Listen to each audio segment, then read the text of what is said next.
What is good? Holla at your boy. You know what I'm saying? Another episode 37. How we feeling, y'all? Where my dog's at? What? Where my dog's at? That's an intro to a DMX song. Shout out to DMX. RIP to DMX. One of the greatest of all time. I've always said that. If DMX died after that third album, he'd be in the conversation for the top 5. And people, if you really think about it, if he just died if he had just done the first 3 albums and just died, however he would have died, I don't know if he was doing a bunch of drugs back then, an OD, shot at. I know I'm generalizing things based on him being a hip hop artist and a black man from Yonkers, but I'm saying those are 2 things that could have happened to him back in the late 90s, early 2000s. But he just kept living, and he kind of tapered off a little bit. But don't ever forget the height of DMX, Darkman X. All right. Earl Simmons, I believe Earl definitely was his name. Great name. You don't meet a lot of dudes named Earl anymore. That's a good name. That's a name you trust. You know, there's firm names are going away. One synonym names too. That's something you trust. I don't know if Mike is Mike's such a common name that I feel like we don't get a lot of respect. Michael is firm. That's 2 synonyms. Am I saying is it synonyms? Syllables. Fuck y'all. Synonyms. That's Jesus Christ. I went to Arizona State. All right, I mix up my things. Synonyms and syllables is a fucking synonym. What? Figure that out. What I even just say. That's a homonym, bitch. Synonym and cinnamon. That's not a homonym either. Syllables is what I meant to say. I think. Now I'm actually confused. You ever get that point where you're like, what is that word? What am I even saying? And you guys might be listening to it right now. Like, what the fuck is Mike even talking about? What I'm saying is 1 syllable names are firm, strong, trustworthy. I do think 2 syllables. Michael is a firm one. Michael Turner, 4 syllables in the whole name. That's strong. Trust that. Earl, you trust that. Earl's going to fix your car. Earl's probably going to have a couple recipes that you're going to trust. If you told me Earl was cooking Thanksgiving dinner or a pretty big dinner coming up, I wouldn't even need to meet Earl. I wouldn't even need to look him in the eye. I would trust that that's going to be a good dinner. That's something that just goes with the name Earl. But then there's some 1-syllable names I don't know if I trust out the gate too. Todd's a tough one. Todd's not great. Kind of sounds like you have a learning disability. Todd. But I know some good Todds. Those are names that I don't understand when people are naming their child. And you might have named your child this, or you might be named this. I got a buddy grown up named Todd. I don't understand how that family sat down and settled on Todd. I don't get that. Those are names that I don't get. That's not in the Bible, is it? Todd? I don't think so. You know, Carl. Carl's a good name. I like Carl. But either way, Earl. Shout out to DMX. Darkman X, baby. But we're at episode 37. We made it here. This is the number that correlates with my current age, 37. Pretty good year so far. I've been 37 for, 4 months, 3 months? Pretty strong. As a 37-year-old, I've gone to Hawaii. I've made love several times to the same woman. That's pretty neat. Probably about 37 times. Fucking do the math on that, bro. We out here fucking, dog. And then, what else have I done? Oh, I went, as a 37-year-old man, I've gone to Disney. I just went this week to Disneyland. I've now gone in the past year 4 times. I don't even know. You could tell me 5, and I don't know, because now I've been so many times I'm actually losing count. You don't go to a place that often. You shouldn't that much, but my girlfriend loves it. Never dated somebody that loves Disneyland. like this. The funny thing is, we don't even watch that many Disney movies. It's not like we're at home watching, like, crushing Beauty and the Beast or something like that. It's just the park, which I think brings her joy. And who am I to take away that joy? You know what I mean? Maybe it was something that growing up that she was trying to escape from, and that was something that was a nice escape from reality of the world, the harshness of the world. So who am I to fucking take that away? Because I'll tell you right now, I'll go there and just eat the churros, and I'll be fine. I don't know if anybody's ever been there and eaten the churros, but there's a spot called Willie's Churros in Disneyland. Or no, it's not at Disneyland. It's two parks.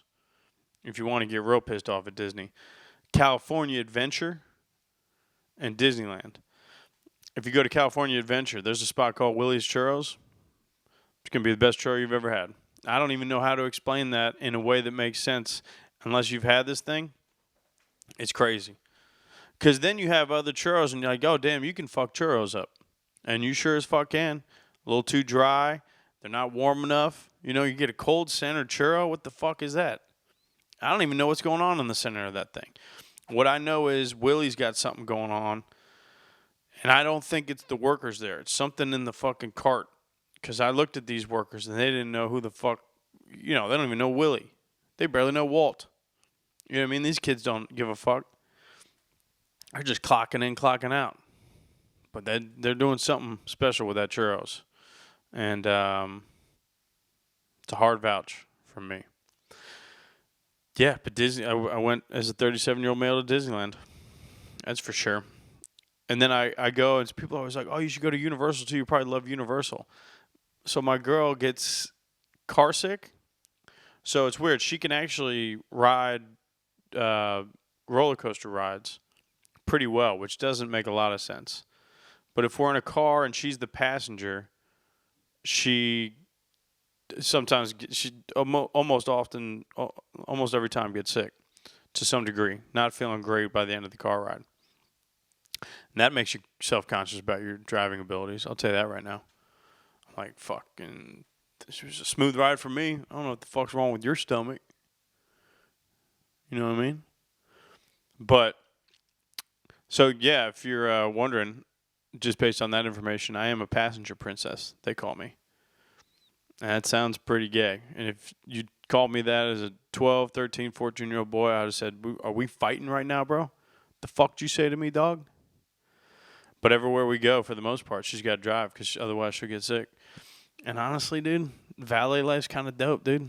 I'm fucking getting chauffeured around. Or I guess not valet life, it's chauffeur life. Am I getting chauffeured? I'm getting pretty much driven everywhere that I need to get driven. And it's amazing. I'm in the passenger seat just fucking crushing Instagram. You know what I mean? Maybe fucking looking up some tweets or fucking some X's, whatever the fuck they're called now. You know what I mean? Controlling the music, just playing hit after hit. It's kind of nice. Might fuck around and take a nap. So shout out to all you passenger princesses out there. I guess maybe I should refer to myself as a passenger prince. It might be more appropriate. But speaking of princes and princesses, yeah, I went to fucking Disneyland again, 4th time. But this was kind of had to happen.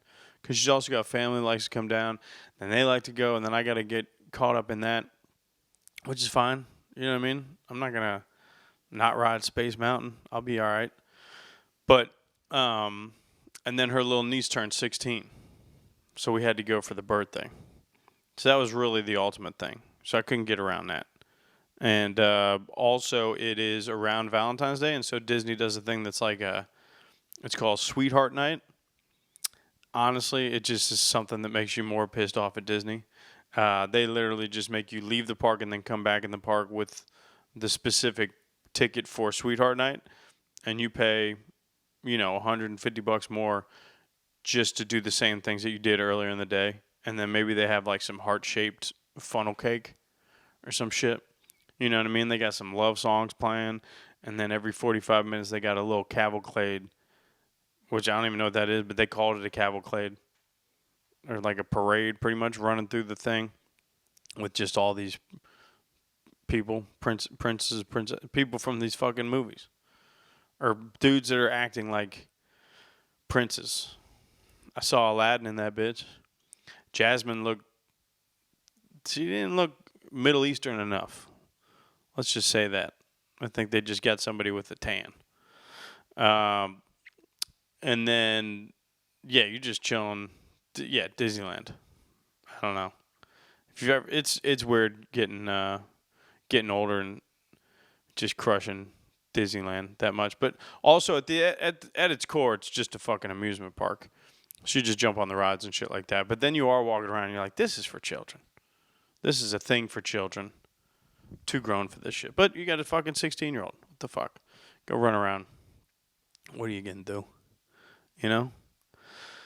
But people always think because I go to Disneyland that I would fuck with Universal. You're probably right. I probably might like Universal. But my girl can't ride in cars. She gets car sick, right? She can't do the motion things. Don't work for her too well. Like there's some things at Disneyland we don't do. There's a Star Wars ride that you just kind of sit in the thing and there's a screen moving. That's going to fuck her up. We're not going to do that. So we've thought about going to Universal. And she was like, oh, we should go to Universal one time. And then she was like, oh, but I can't ride the rides because they're all motion rides. They're all like rides like that where you sit down in a seat, it moves you around, and then there's a screen in front of you that's like going through things or like you're going through. I don't know. I've actually never gone to Universal. But so she wants to go to Universal. I'm like, dude, I'm not going to fucking Universal to be a 37-year-old alone on these rides because you can't ride the rides and I'm just out there like a fucking, you know. What, are you riding me in the short bus over there? What the fuck you think this is? Should I be wearing a helmet? Looking all crazy? I look like I'm doing a fucking, you know, what is this, Make-A-Wish for me? I'm fine. I'm 37 years old. I can't be riding Universal rides alone. The solo riders are crazy. You see it all the time in amusement parks. I like the solo riders like, yo, you've been in this line alone? Or you're with a group of people and you're the third wheel, the fifth wheel, whatever it is. But some of these motherfuckers are just alone at this park, dude. You see these people just walking through the park solo, dude, with nobody attached to them, no groups. That's why the Sweetheart Night was crazy, because there's all these couples, but there's a couple people that literally just went there. They're in line by themselves, unless there's somebody that doesn't want to be in line with them or something. But they look like they are by themselves, waiting in line just to get this photo with, you know, Donald and Daisy Duck. Is it Daisy Duck? I did Googling yesterday. I'm pretty sure that's what it said. Mickey and Minnie. You're just getting pictures of them, and they're in a fucking Valentine's Day thing. Where are these pictures going, dude? Are you posting this on Facebook? Are you showing people at work what's going on? I don't know. And then it's weird that I'm judging these people. I've been in this place fucking 4 times this year. What the fuck is going on in my life? I got to recalibrate things. It's a tough look for you, boy. I just don't want to put on a bunch of weight, start wearing polo shirts that like don't fit at all. They used to fit, but now I'm like exploding out of them. I'm tucking them in my pants with one of those belts. It's like kind of a woven belt. You know what I mean? That I got from TJ Maxx 20 years ago, and it's like barely holding on. It's on the edge of it. I got some khakis, polo shirt tucked in. I got muffin top overflowing over it.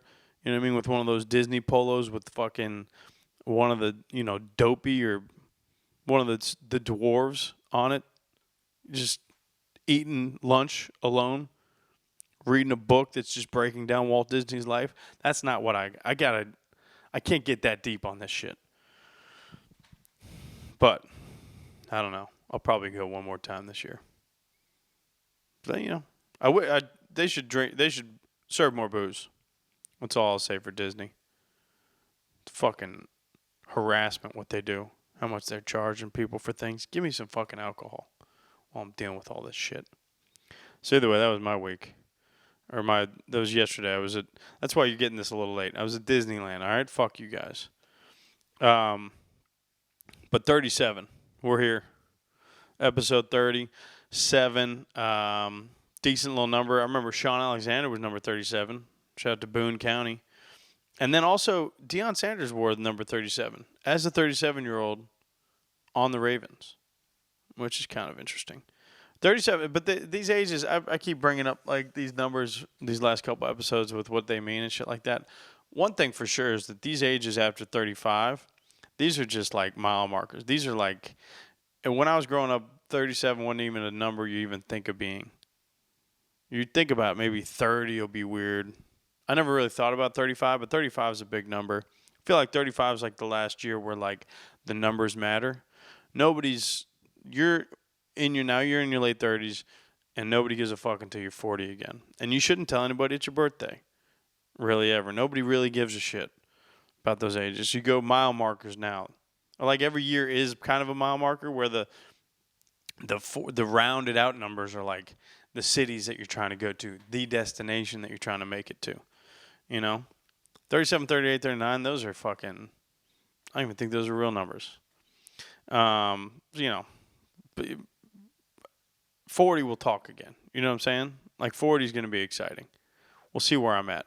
Hopefully, I'm fucking blowing up. And I don't have to be doing this on a weekly basis, talking to you guys and breaking it down. I'll be so fucking famous you guys won't even know me anymore. You know what I mean? I'll change. That's what I'm hoping by 40. I turn into a monster. I start deleting phone numbers. I don't text anybody back that cared about me for the whole time. You know what I mean? Really start cutting people off. Maybe my family starts resenting me because I'm not giving them enough money. Those are the problems I really want. Those are the issues that I hope to have by 40. You know what I'm saying? So, prayers up for that. That's the good life, baby.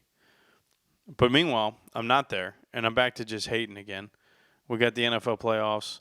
We're still doing it. Last week was great. I don't know if you guys saw my Instagram post, but I am officially a Detroit Lions fan. And as a Detroit Lions fan, I'm now 1-0. Long overdue. You know what I mean? A lot of years of hurting for me to get to this point with this team. It's exciting stuff. No, I can't, because I decided last week I don't want to watch this as a hater anymore. I don't want to watch, I'm just hating on these teams. Like, it was beautiful to watch the Browns and the Steelers lose, but it's just like, I can't just roll into another weekend just fucking actively hating against these teams. But, between you and me, I was actively rooting against the Chiefs and the Ravens, and that didn't work out. Fucking Buffalo. That hurts. I sometimes think it is hard being a Cincinnati Bengals fan, for sure. I'm never going to, not think that. I know what I've been through. I know what we've been through as a fan base. Horrible stuff. We've had some super, super depressing shit go down. But, Buffalo. I don't know how you can... There's a reason they're all pretty cool people, because they have been through that shit. That's why because those are things I consider when I'm thinking about why I'm actually proud to be a Bengals fan. I'm happy to be a Bengals fan because I think this is giving me perspective on appreciating things. I'll be able to look at things with the right light. Like when we do win, the appreciation that I'm going to have as a Bengals fan for going through all the shit that we've gone through, all the shitty years and stuff like that. It's going to be a beautiful thing. But I'm also grateful that I don't have to be, the Bills and when the Bills thing happened, people were breaking down the Viking stuff too, because they've got some field goals that you just haunt you.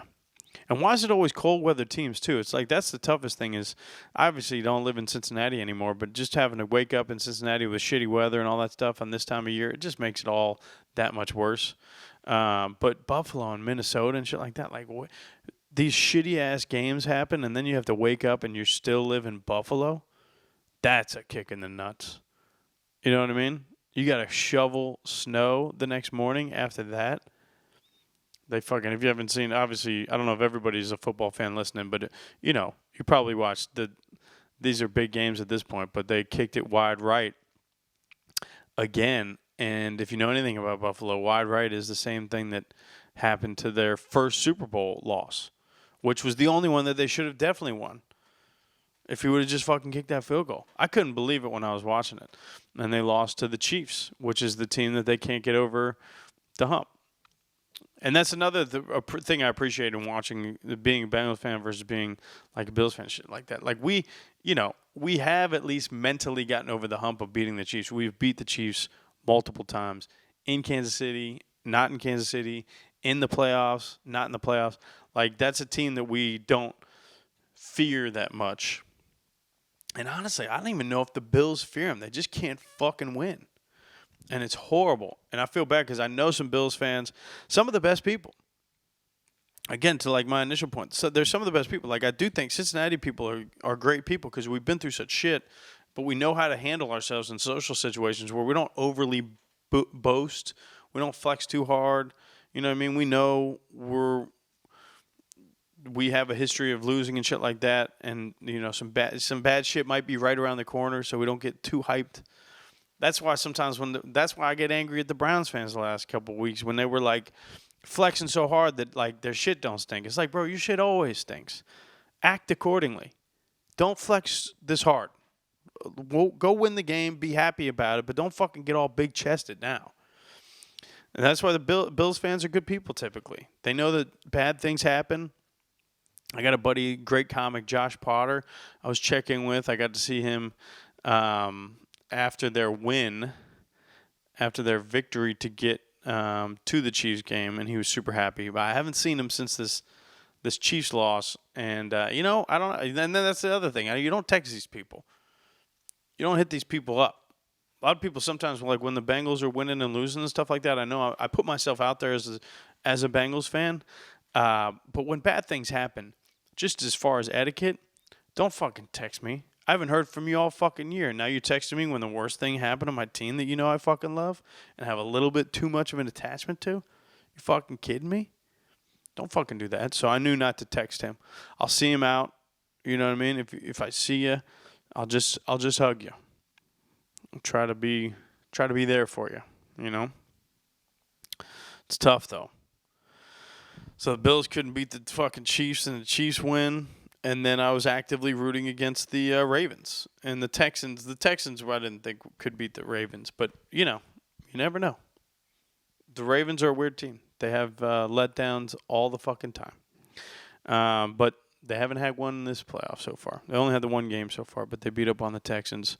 That would have been cool as hell. It was a good game in the halftime. I think it was like tied, or it was like I think even the Texans had the lead, or it was tied. And then they just kept their asses handed to them second half, which is what good teams do. That's fine. But the Ravens and the fucking Chiefs are in the fucking AFC Championship game. I'm sorry for cursing that much, but it just pisses me off because I got to fucking watch this shit. Are you kidding me? Because that means that if you're doing the math, that means that one of these fucking teams is going to the Super Bowl for sure. I hate these teams. That's what I'm saying. I'm trying not to hate. Last week I went in and tried not to hate. That's why I chose the line, because I'm trying to put positive out there. Put that positive energy out there, not the negative. Now I'm back here fucking what? You know what I mean? Jesus. So, I don't know. You just got to root. Like, I'm not rooting for either of these teams. It's like, it's the worst situation. And it sucks that one of them might fucking win. It has happened. I remember when I was like, what was it, like 06, like the late 06 through like 2010, when the St. Louis Cardinals used to always get in the fucking World Series and like keep winning. I just remember being like, dude, I can't emotionally wrap my head around the fact that if they could win the game. And they've lost some too. The Cardinals lost a couple as well, but they were always like in it. And I remember every time the playoffs would start and the Cardinals would win the division again and they'd have a good team and they'd go into the playoffs. I'm like, dude, if these motherfuckers win again, I can't fucking, I don't even know how to feel. That's how I used to get real worked up about it. I'd be like, dude, I don't want to live in a world where the Cardinals are going to win the fucking World Series again. They did. They won one of them, I think, with fucking David Freese, punk ass. But, like, yeah, and you move on.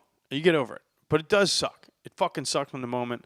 And I'm at that point where, like, I'm obviously older now. I don't get, like, so worked up about it. But, like, dude, you're just like, fuck, dude. If I got to live a whole year where the Ravens or the Chiefs have won a Super Bowl again, like, the Chiefs thing would just be annoying because it's like, just stop. Just stop. And then the Ravens thing, because they're in the division and they flex, which they should. Anybody that wins the Super Bowl should, but like they're in our division, you got to hear it. They'll have Lamar. They'll be saying Lamar's the best quarterback in the NFL, blah, blah, blah. And, like, at the end of the day, if he wins the Super Bowl, he's definitely in the fucking top 3. This is the first. Like, he hasn't shown that he needs to win this game to kind of, like, elevate his status to the level. At the end of the day, Burrow's at least been to the Super Bowl. Lamar's never won. I don't think he's ever gotten this far in the playoffs. He's in the championship game. This will be his first time in the AFC Championship game. I think I'm correct on that. Either way, he hasn't gotten to the Super Bowl. I know that, but like I don't know. I just don't want it. The tough thing about both the teams too is like I fucking hate both of them. I do not like these teams. I root against these teams, obviously, because they are, either at the top of our division or they're people that we've ran into in the AFC Championship with the Chiefs. I will say the difference between them is I actually like with the Chiefs, I don't fucking like their players. That's the biggest thing with the Chiefs. I don't fuck with Patrick Mahomes. I like that whole thing that he did when he lost that game to Buffalo earlier in the year, and then he went up to Josh Allen talking about, like, that was bullshit. What just happened? It's like, bro, take the fucking L on the fucking chin and move it along. Keep it fucking moving. I hate that shit. I don't like his wife. She's fucking, she's got horrible energy. She seems crazy as shit. I remember that documentary. I watched the Netflix thing with the quarterback stuff. I don't know. I remember it was on when it was like I just needed something to watch and football wasn't back yet. And you're like, all right, let me get this. And I watched that. She's just, I don't know. That's not somebody I would ever want to chill with at all. And I don't give a fuck how much money she got. And she's like, you know what I'm saying? Whatever her status is. And honestly, hopefully, like I was saying earlier, like by the time I'm 40, I hope I'm fucking famous as shit. And I'm in the same circles that maybe she's in. Still at that point, I don't want to fucking kick with that chick. She just seems whack as fuck. But also, if I blow the fuck up by 40 and I'm in a circle with her and I'm chilling with her, don't fucking say nothing, all right? Don't keep your fucking Instagram comments to yourself. That means I fucking made it, okay? But she just seems crazy. His little brother, Jackson Mahomes, that guy's a fucking, first of all, I think he's a piece of shit. Didn't he, like, sexually assault somebody? He did some weird shit in a video. I remember he tried to make out with some chick. And she was like, bro, I got this shit on video. You're lame as fuck. Take it down.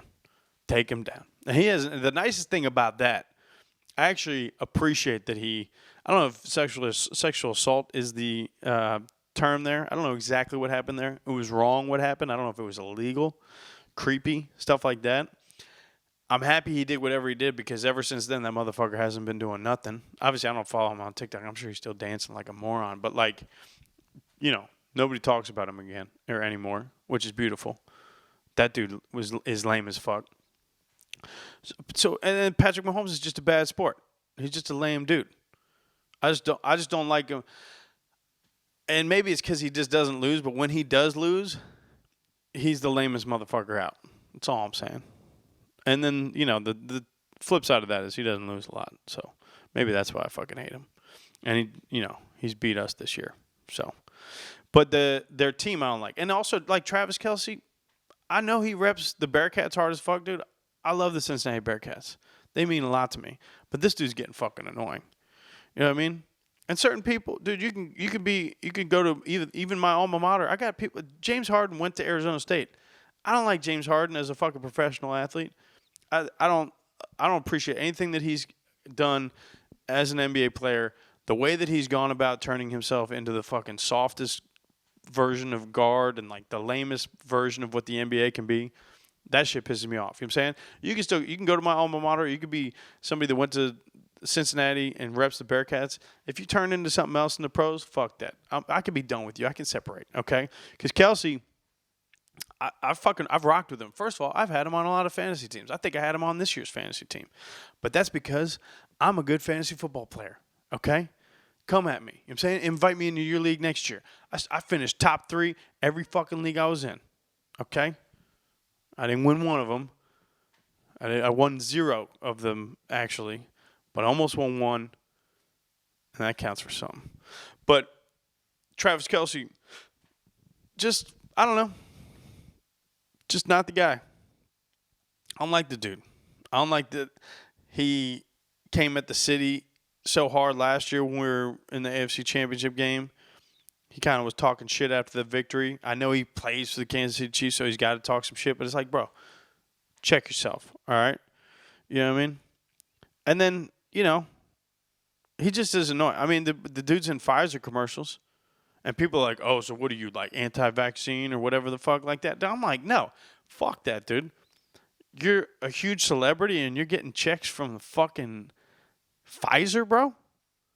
You're big pharma is hitting you with checks? You're taking that phone call, dude? Have a backbone, bro. You know what I mean? I don't give a fuck what you think about the vaccine, anti-vaccine, all that shit, COVID, conspiracy shit like that. Dude, don't fucking take some money from big pharma's hitting you with cash, bro. Get the fuck out of here, putting 2 Band-Aids on your shit and getting commercials done.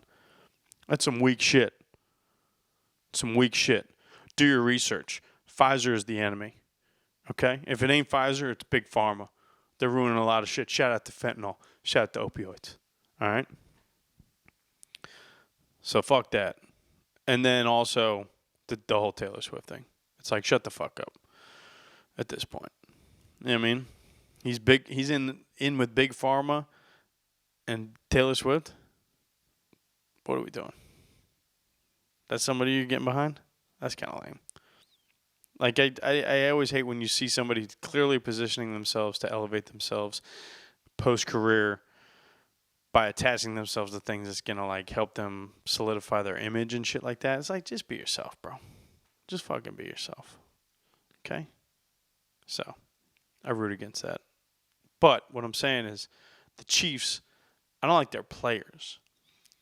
But the Chiefs fans are actually fine. I've gone to 2 games at Arrowhead.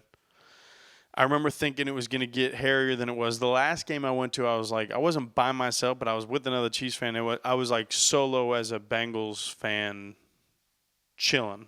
Like I was in a sea of red when I was sitting there. And then I was there last year in the AFC Championship game too.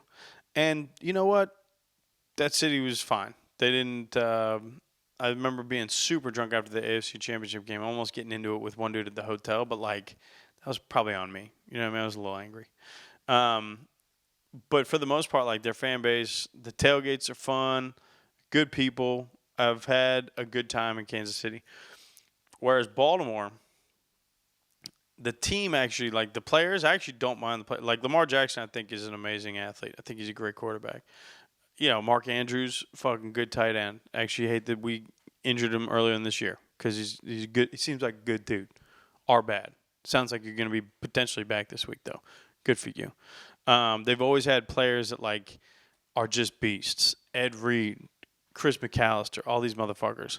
Like, I never – like, Jonathan Ogden growing up. What I always said about Baltimore was – if they weren't in the Bengals division, I actually would probably root for them. I don't know if I'd actively root for them, but like it would be a team where I'd be like, they're fine. I don't mind them at all. Like that's a fun team. I respect that. And and also when I say fun team, they're not a fun team. They'd be a fun team to root for because they just had the nastiest defense for years. They always put a team together where you just respected them. You couldn't not respect the teams that they've put together. So I never really disrespect their players, other than Ray Rice for hitting the fuck out of that chick in the elevator, and then Ray Lewis for murdering 2 people. Those are things that I have some issues with. But other than that, like for the most part, their teams have always been pretty dope.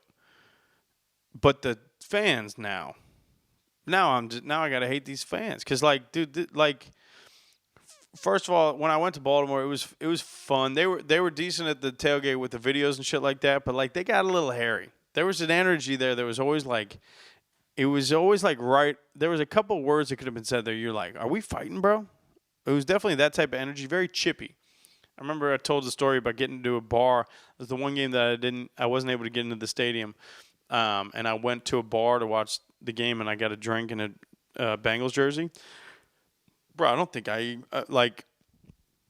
found some woman bartender that was sympathizing with me having sat there for like 10 minutes not getting served at all because I think that was the only way I was going to get a drink. Because, dude, they were mean mugging your boy. They were not serving your boy. And they were talking shit at the bar. And then after that game, Joe Burrow gets injured for the whole fucking year. And there's video of their fans screaming, fuck Joe Burrow. So now I got to hate these fans, bro. Now I got to hate these fans. So I don't know who I hate more. It's pretty even. If I had to choose, I think I'd be mentally okay with the Chiefs winning the game and going back to the Super Bowl. Because I won't be excited about all the stories and narratives attached to the Super Bowl.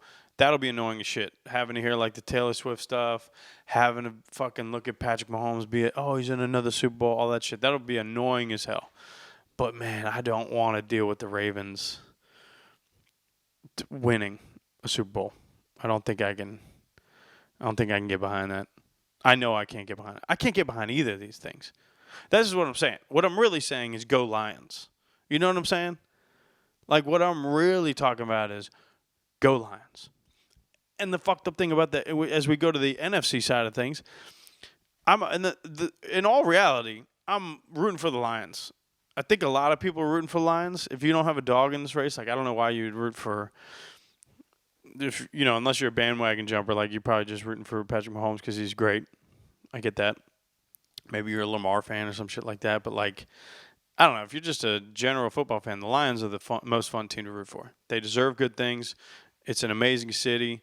They've got some ugly shit that's happened there and some stuff that they're still working towards and working for. But I fuck with them, dude. Detroit's giving me some of the greatest music of all time. Shout out to Motown. Shout out to Jay Dilla. Shout out to all the hip-hop that came out. Danny Brown, Royce da 5'9", all that shit. Elzai. Good people. I know a bunch of people from Michigan. Those are good people. Okay? And I don't get into I'm not a college football fan on the degree of the Ohio State, Michigan shit. I don't give a fuck about either of those teams. So I don't care. I know I'm technically from Ohio. I don't give a shit about Michigan. You know what I'm saying? Good for them. They already won the national championship. And it also sounds like it could be like just a Michigan year. You know what I mean? Like Michigan wins, Detroit wins. And to get to that point, they sacrifice the entire Detroit Pistons season. That might be what happens here. But I'm rooting for the Lions. A lot of people are probably rooting for the Lions. But at the end of the day, if I'm putting money on anything, it's probably the Niners are probably the favorite to win that game.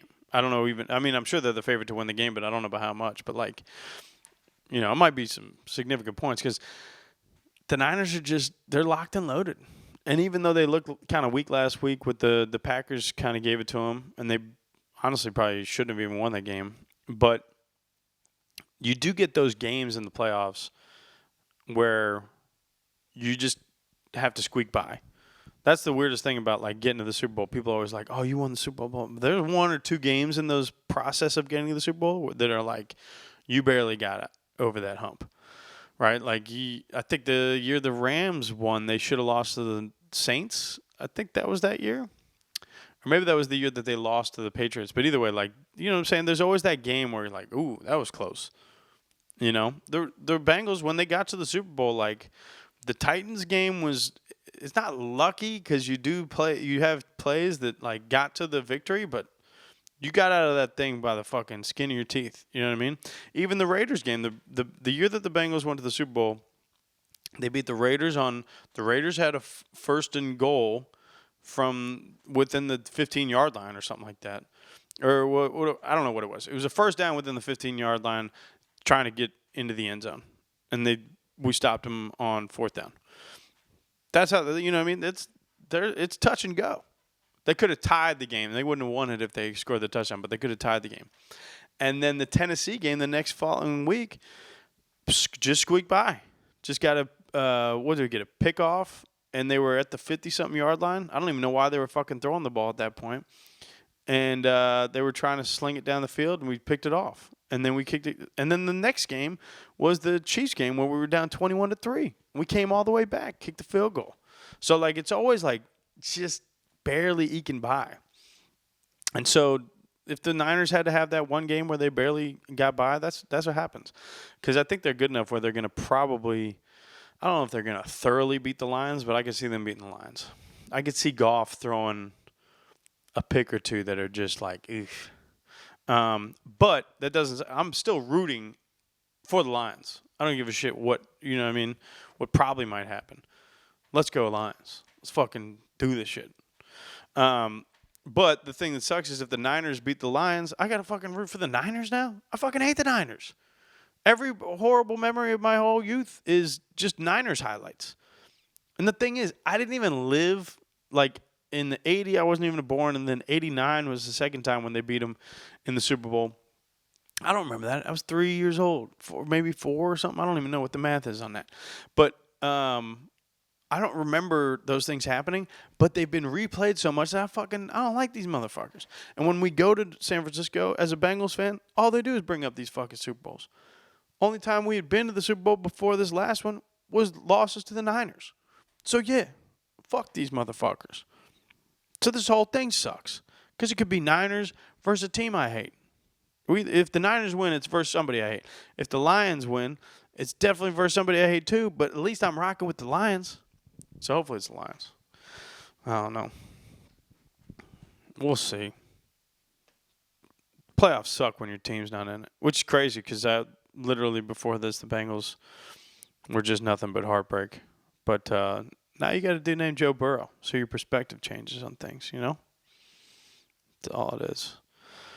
But it'll be fun. I'm going to go up to San Francisco, actually, this weekend and tap in with the Lions fans.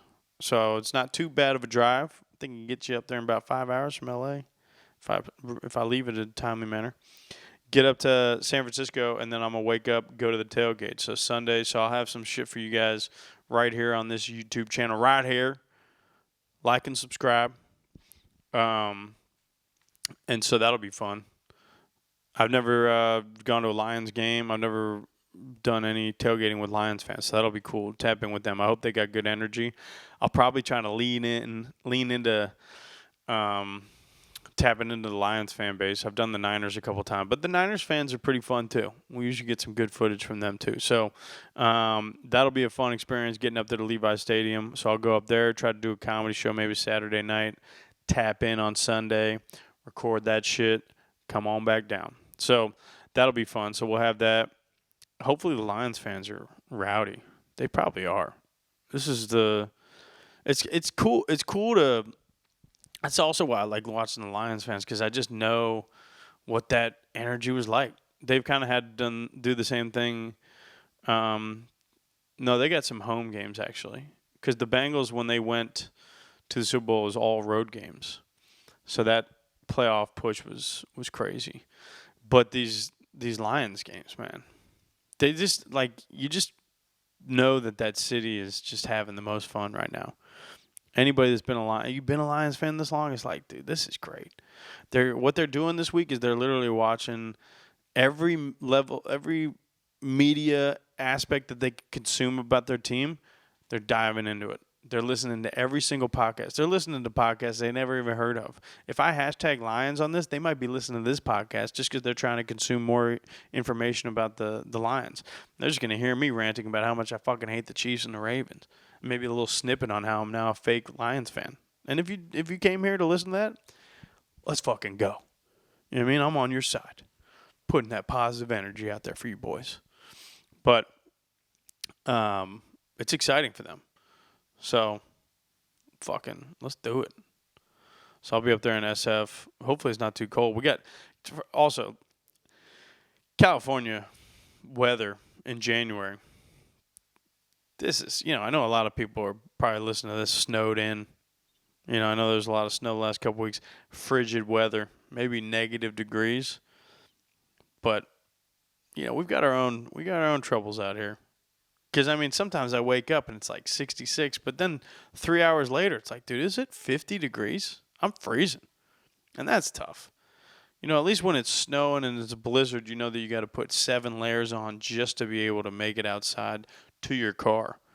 Turn the car on for about 20 minutes, get that thing heated up. Hopefully it defrosts enough where you can get the ice sheet off of your windshield. You know what I mean? Before you go to your job that you hate. But out here, it's tough. At least, I have to sometimes change or add a layer, fuck you. You know what I'm saying? Like, I was going to Disneyland. I'm like, dude, do I wear shorts? Probably be cold eventually. Let's go long pants. So I got to wear pants.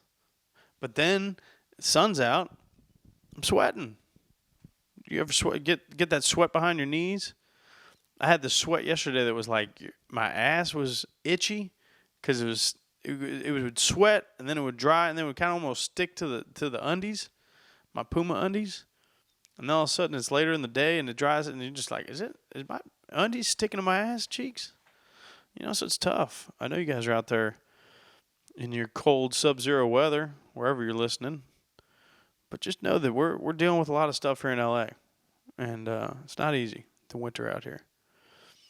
But we're making do. We're making do. I got some, if I got anything, it's sweatpants and sweatsuits. Just for this type of shit. I actually have an entire wardrobe perfectly suited for 50-degree weather. So shout out to me. So maybe it ain't all that bad. But at least you guys know it'll be fucking cold all day. That's what I'm saying. Fuck you guys. What else did I do this week? Oh, you know what I did this past week? I was on a show for the first time. You guys will enjoy this. It's called Chocolate Sundays. If you can believe it, I was the only white dude on that show. Chocolate Sundays. You guys hearing me here? Chocolate Sundays. No, but Chocolate Sundays is one of the best comedy shows, period. Like, in anywhere, really. It's very well known. It's dope. It's sometimes if you're like an up-and-coming comic or somebody that they might not be aware of, you got to get you'll hit them up. I've heard stories of people hitting them up and being like, yeah, we'll get you on in 2027. And it's like, what? And you just got to keep that date, plan around that for the next fucking 4 years. But it's really desired. It's a highly desired show to be on. Super fucking fun, sold out show, all that shit. But it's a black room, so it's like one of the bigger, well-known black rooms. I do a couple of good black rooms out here, and they rock with your boy. And so I was just trying to get in. I've been trying to get in there since I moved here 4 years ago. So it was dope to be able to finally get to that point. I'm a beast on stage, so I felt like I deserved it. No, but it was like, I never want to say like, yo, I deserve that shit. But I'm definitely at a point where like enough people fuck with me where I got the opportunity. So I got that date a few months ago, and I got on there, and your boy rocked it, and it was cool. Doing black rooms is definitely a thing that I don't want to say I take pride in, but like it's definitely a thing that you, as a white dude, it's cool to be able to do them. And if you guys rock with me enough, like if you see me on stage, hopefully in person, or maybe you see me on the videos and shit like that, or you definitely just fuck with me on the podcast. I think I'm pretty calm, collected. I am this person that you're hearing talk to you right now. This is me on stage for the most part too. I don't try to switch it up. I'm not some extra level of me or anything like that. And it works. It works in those rooms for sure too. So, but it's a different approach for sure. And it's funny because people are always like, oh, you got to be, is it hard being a white dude doing a black room? I think it's hard being anybody doing a black room, because I've seen black dudes go up there and try to do too much, or they're just trying to like, obviously if you're a black dude, you're not going to pander to a black room. I don't think that's even a thing that you can do. Can you pander as a black man to a black? I guess you could pander to anybody really, but pandering isn't a race thing. But like, you try to like, I don't know, do too much. It's funny. Black rooms are interesting, and it is a thing though in comedy. If you're ever interested in that perspective, it's different for sure. And in Phoenix, I did a couple of rooms that were like, I guess you would say Latino rooms, or heavily Mexican rooms, Chicanos, whatever the term would be to describe all these people, but like definitely like Latinos heavy in the room. I've done shows with my boy Martin Amini. I do shows with him all the time. And those are shows that I'm proud of too, because like I go up there and like when I get on stage at Martin's shows, when I'm on that stage, I'm one of like 5 white people in the whole room, and one of the other ones is the camera guy, and I know him, Jack. You know what I'm saying? Like, other than that, like, there's no white people in his audience. I did a show with him in Miami, and it was like, yo, what? And sometimes when I got off those stages, there's people there, like, that aren't involved in the show, or maybe they're there at the venue, but they're not, like, audience members, I should say. They're, like, involved in the running of the show, maybe. And they just kind of understand. They've seen enough comedy shows to have some perspective. And I've gotten people to come up to me and they're like, yo, you shouldn't have done well in this room, and you did really well in this room. And that's like the best compliment you can get. But in a black room, it's like my homie just made this comparison. And it's a weird thing to compare anybody to, like how a dog interacts with a person, though. But like, you know how if you are skittish or like timid around a dog, the dog will read that, and then that dog will react to that timidness and kind of treat you how it treats you, whether it will be fucking with you or it'll be like kind of, honestly, the dog owns that situation. That's kind of, a black audience can definitely, when you get on that stage, they can sense weakness. They can sense any level of, like, you know, indecision that you might have. And you got to almost put your whole foot in that bitch, and you got to like really be yourself. If you're half stepping, it just fucking won't work. And so, you know, I've been doing this for years now, right? Like, I'm like, later this in a couple months it'll be like 12 years for me doing comedy. So like, but I've had that skill set in me, but it was cool to do it this is like the premier black room in comedy, really. At least in LA. I don't know what they're doing in New York. I know it used to be like Live at the Apollo literally was a thing. I honestly don't even know if that's still a thing. I'm sure it is to a degree, but not like it was in like the 80s and 90s. But so it was dope. I went up there and I ripped that shit, and it was fun. And it was very fun. And I always take pride in being able to take those moments that are like big moments and stand up and really fucking rep my shit. And so did that last Sunday. That was super cool. Shout out to the Laugh Factory and Chocolate Sundays for putting me on. And then, yeah, other than that, dude, I just watched. Oh, you know what I did this week though too? I finished the last episode of Reacher, and that's a fucking show, right there. I don't know if you're watching that, dude, but fucking tune in. Love this show. This show is like, this is the type of show that's like right in my wheelhouse. Like, this is the type of TV that is just made for Michael Turner. It's opening episode. You give me the enemies. You establish enemies clearly. These are people that I don't like. You show me something that they've done that I don't like. They're probably going to kill somebody. I might not know the person that they killed yet, but I'll pretty quickly realize that I like a person that liked the person that they killed. So now I'm like, fuck those people. You know what I mean? You give me people that I can root against immediately. You show me the badass character. You allow me to get eyes on this guy or girl. You show me why I should like them. Maybe soften them up a little bit. Show me their heart a little bit. So these are opening scenes, opening episode. And we're just ripping from there. And we're trying to kill the bad guy. We're definitely going to do that, and we're going to figure that out through 8 episodes. And throughout these 8 episodes, let's kill everybody along the way. And that's like, dude, let's fucking go. A little bit of violence, fucking a little bit of risk.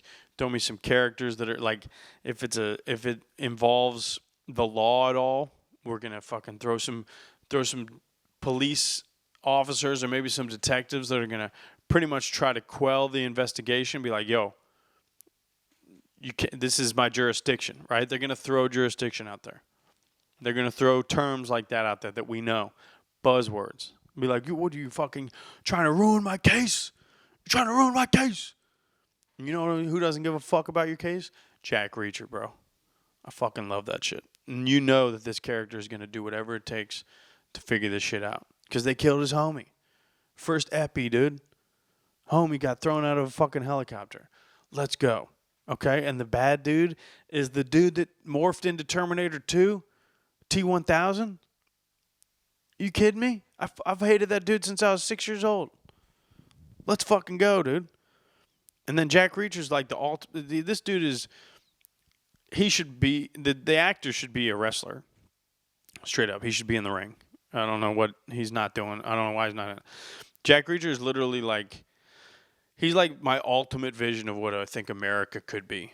You know what I mean? He's large, he's powerful. He'll kill anything that he needs to in order for the greater good. He'll do that. And he's going to, along the way, probably fuck a 10. At least a 9. I don't know. You know what I mean? If you watch the show, I think I'd give her a 9. She doesn't have the ass for me, but she's got some spunk. She had some personality. And she had some fighting skills that I think would turn any man on.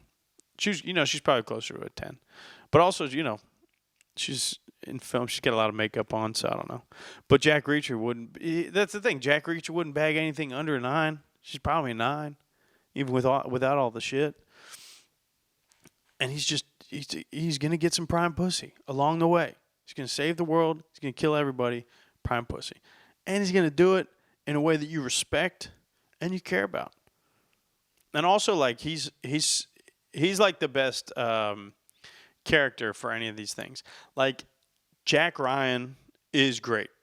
I love that show too. And I like the John Krasinski show.